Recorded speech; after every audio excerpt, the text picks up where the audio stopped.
So let's get into some of these talking points that I have over here. I think we're warmed up now.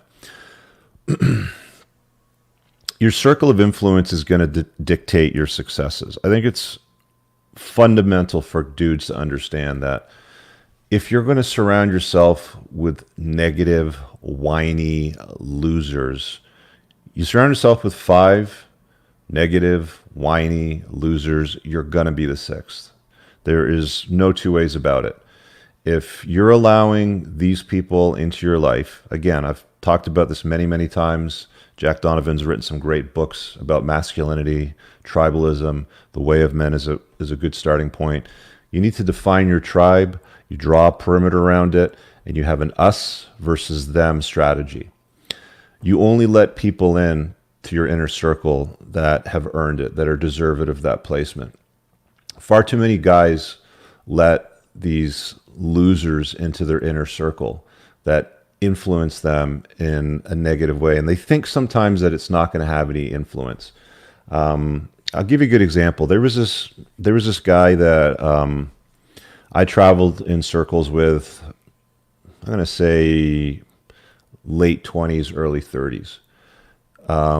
He had a bad drinking problem. He was almost always drunk, and he was a really bad drunk. He got involved in some other compounds as well, like weed and stuff like that, but that didn't really affect him the way that alcohol did. He was just really bad to be around, and it made him almost intolerable to be in public places with. He would have outbursts, freak out, sometimes shit would break. Sometimes he'd want to start a fight with you. Come on, fight me. Let's, come at me like you think you're better than me, sort of stuff like that, because you didn't want to engage at his level. And he was always broke. He was always borrowing money from people. He had a hard time paying his rent. He had a hard time paying his staff when he was trying to run his business, trying to make money. And anytime he came across money, it was gone. Boom. It just evaporated just like that. And I let this guy orbit my inner perimeter, get on the inside for far too long, mostly because I was really good friends with one guy that went to high school with him. And, he cleaned himself up, this other guy. He got himself out of his vices, out of his addictions, went through AA, was completely sober and clean for a number of years. He was a good guy. He was doing the work in life. He was leveling up. He lost a ton of body fat. He was like this short, kind of not even pudgy, but like fat dude with a bad haircut. He had this like big bad haircut sort of thing. And he cleaned that all up, man. He turned into a good looking dude, got himself a decent job, made some money, drove a nice car, lost all the fat. By the end of it, when I came to know him as he cleaned himself up, we started calling him Pocket Hercules at the office because we used to work together. He was this little dude that was all just like buff as shit. But this other guy that used to travel in the circles, he just brought us down, man. Everything that we did, there was always something that was invited into our life just by having this guy around us. I remember one time we were sitting around. I think this is like late 20s or so. This is in the Halo days with the Xbox One, like the original one. And I remember, he came in the house and he looked all sketchy and dodgy, sort of thing like that. And we're like, "What's up, a dude?" Right? And he just kind of like ran off and kind of hid in a corner. And then few seconds later, there was a police officer at the door. There was 2 of them. And it's like every turn of the way, it was like there was no surprise that it was coming. And it wasn't that he was a bad guy. He was a good guy. He had a good heart. He was fun to be around when he was clean and focused and attentive to getting shit done. But he was just intolerable. And it just got to the point where I just cut him out. And had I let him, and maybe other people that he got involved with, because there was always somebody that he would collaborate with or associate with that he would bring over to our place, and he'd also get smashed or stoned out of his mind and trip over something and start breaking things in the house. And I remember one time he tried to get in the house and we weren't back from the club yet, and because he was pissed off and drunk out of his mind, he ripped the screen door off the front of the house. This is a house that we rented, by the way.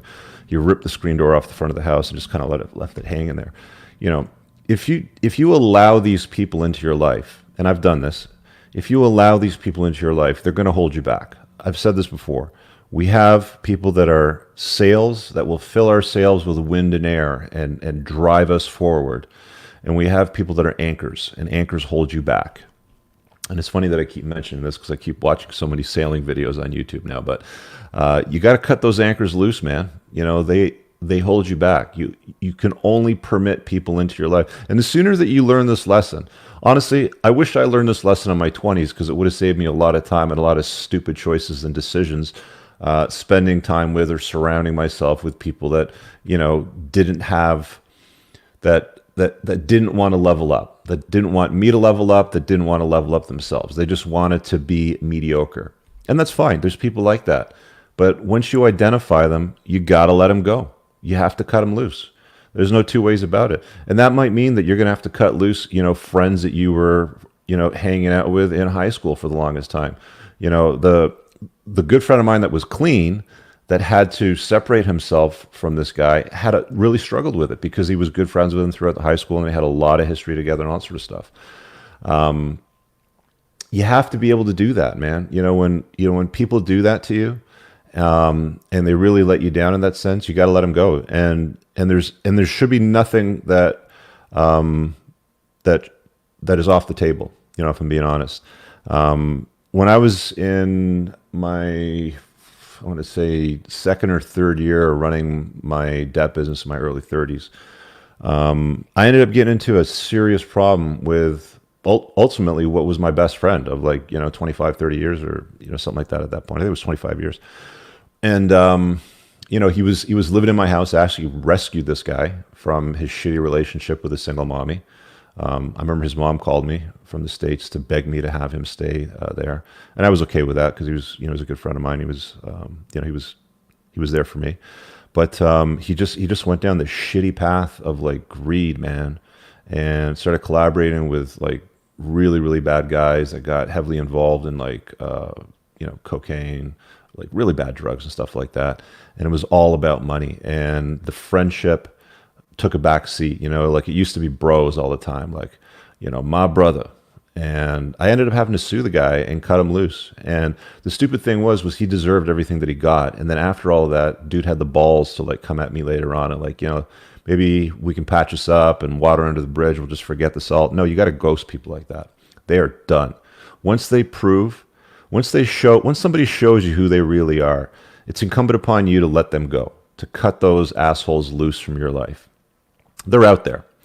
And I know right now there's people watching this broadcast, right, that are thinking to themselves, yeah, I know one, maybe two, maybe five guys, in their inner circle that are problematic for them.